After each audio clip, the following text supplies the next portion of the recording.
Saint Xavier's school ছুটি হয়েছে। ছুটি হওয়ার পর 3টে বাচ্চা একসাথে হেঁটে ওখান থেকে এসে কল্যাণী রোডের এই ঢেবার মোড় ক্রস করছিল ব্রিজের সামনে দিয়ে, ব্রিজের যে স্লোপটা ওর সামনে দিয়ে। তখন একটা লেন ক্রস করার পর দ্বিতীয় লেন যখন ক্রস করছিল, উল্টো দিক দিয়ে একটা গাড়ি এসে তাদের ধাক্কা মারে।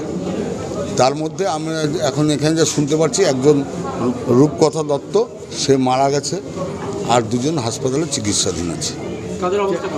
তাদের অবস্থা, একজনের অবস্থা একটু খারাপ, আরেকজন মেয়েটার অবস্থা একটু ভালোই আছে শুনতে পাচ্ছি। আমি দেখতে পাইনি এখন। বড়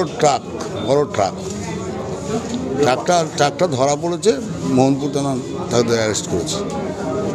ঠিক আছে, তিনি দৌড়ে মানে পালাতে গেছিল, তখনই স্পটে এসে মেরে দিয়েছে। গাড়ির উপর দিয়ে উঠে গিয়ে ওরা সোজা এই রাস্তা দিয়ে চলে এসেছে। সাদা রঙের গাড়ি ছিল। কী গাড়ি ছিল? গাড়িটা লরির মতনই সাদা কালার করা ছিল, এইটুকু আমি দেখেছি। তারপরে আমি আমার নিজেই শরীরটা দেখে আমার ক্লান্ত হয়ে গেলাম। আমি পাশে বসে পড়েছিলাম। হ্যাঁ, রাস্তা পার হচ্ছিল, কিন্তু গাড়িটা হর্ন মারছিল। হর্ন মারতে না, স্পিডে ছিল। ওই ব্রিজটার থেকে এপারে আসছিল, সেন্ট জেভিয়ার্স থেকে ওপার থেকে এপারে আসছিল, মানে রুইয়া মোড়ের দিকে আসছিল। হ্যাঁ, খুব স্পিডে ছিল গাড়িটা, হর্ন মারতে মারতে। লরি ধরা পড়েছে? সেটা তো সেটাকে আমি জানি না। হ্যাঁ, রাস্তা পড়েছিল, মানে পুরোটা গায়ের উপর পুরো মানে গাড়িটা দিয়ে মারি দিয়েছে। আপনার নাম? উত্তম শিকদার। হ্যাঁ, উত্তম শিকদার।